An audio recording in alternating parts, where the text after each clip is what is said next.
guys, so today is July 13 ata o 12, I don't remember really. So anyways, it's 5:15 and nag-umpisa na kami ni Mario dito sa aming back. So dito kami sa taas mag-umpisa.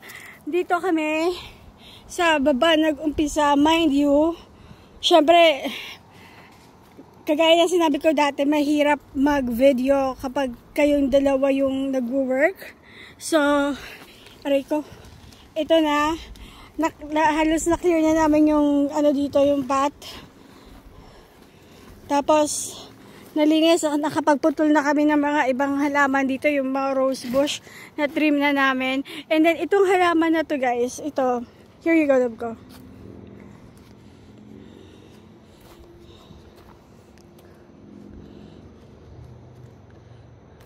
Here you go. Itong halaman na to guys, advice naman kung paano siya papatayin. Kasi talagang kumakalat siya eh.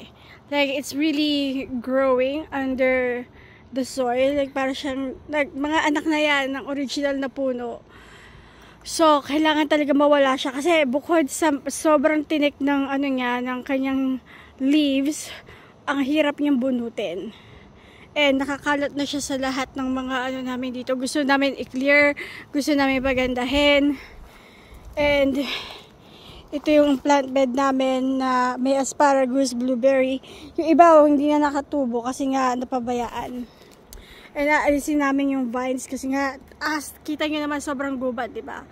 And kaming dalawa lang naman ni Mario yung nagme-maintain dito, nag-work. So, it's not every day, it's not every week namin nagagawa.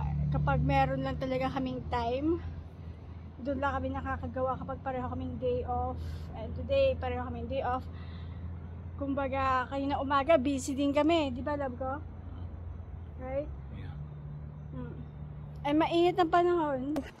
Ayan o, binigyan ko siyang tubig. Kasi nga sobrang init. It's like 30 something or 25 plus something degrees today. Ang kagandahan nga lang mahangin. Pero kung kanina nakita nyo yan, sobrang dami namin inalis na mga halaman, mga tuyong halaman. Kasi nga namulaklak sila early spring. And yeah, madami pa kaming gagawin. So ito muna yung inuna namin. Pahinga lang konti dahil sobrang init. Tuloy-tuloy na naman kami mamaya.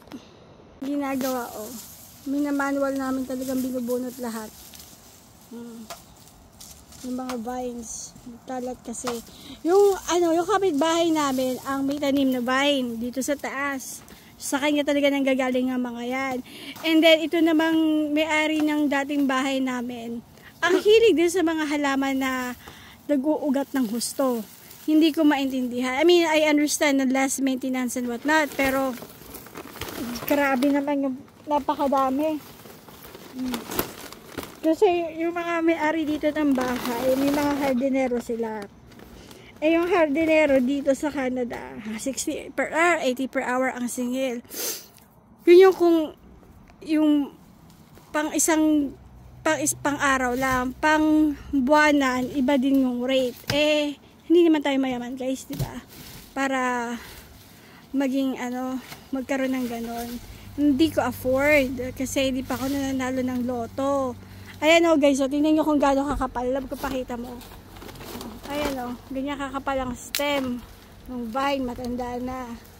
So yun. So sa loob ng shed na yan, may ibebenta ko.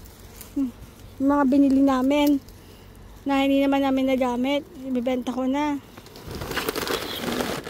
Nagbebenta lang ako sa Abbotsford Bidding Wars.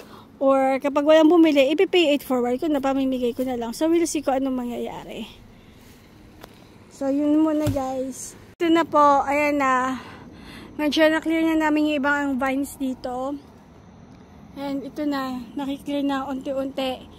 So, i-clear lang dito sa baba. And then after that, pahinga na.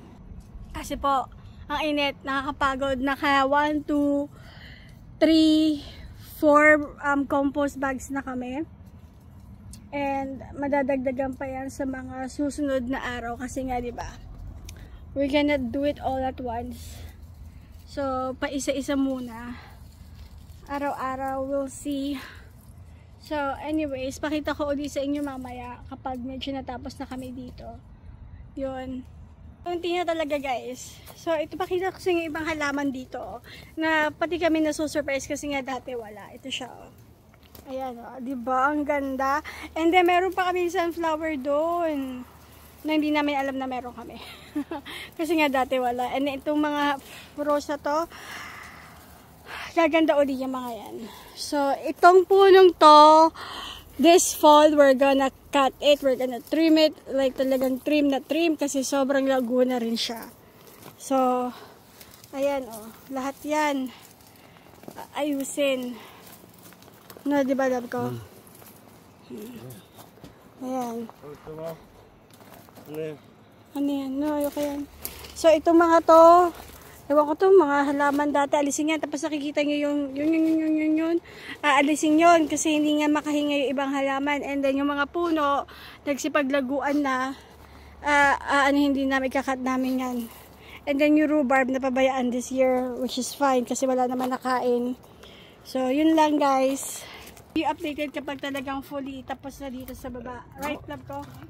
Kasi pinalis na ako kasi nakaharang ako eh. But it's okay. Para matapos siya agad. Kasi isang oras na lang sabi ko. Kahit matapos o hindi, rest na kami.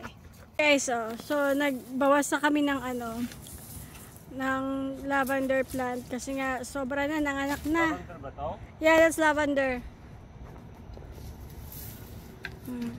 Nanganak na. Tapos, itong mga to, succulents to. So, itatanim ko yan mamaya sa taas. Kasi wild eh. Talagang, si Maria magpuputol ng mga iba pang mga sanga doon. Dahil talagang sobra-sobra na. And then, pinapabunot ko nga yung mga ibang bush. Okay na yan? Okay, okay na yan. Mamaya magtampo yung halaman niya. Okay na yan. Alis na trim. Yung sa sahig dala ng mga bush ang kailangan alisin. Sobra-sobra na. So, yan. Makakahinga na yung mga ibang halaman ngayon. Yan ang doon. Yung mga bubuyo magiging masaya. Ayan pa. Magiging masaya yan kasi kapag mamumulaklak pa yan eh. Yung mga iba dyan, mamumulaklak pa. So, syempre, malulukot yung mga bubuyag. Pero ay nasasaya yan kasi lalo mamumulaklak pa. Guys, i-conclude na namin kasi nga magsi 7 o'clock na and I still have to cook dinner and maghahanda pa kami ng mga pambaon namin bukas ni Mario kasi we're both working tomorrow. And para makapagpahinga na rin kami bago kami maggayak-gayak sa taas. No, love ko, ano masasabi mo today? Productive ba? Yeah, a little bit. Madami tayo na clear, di ba? Yeah. Kaya, next time ulit. Next time ulit. Anyways guys, bye!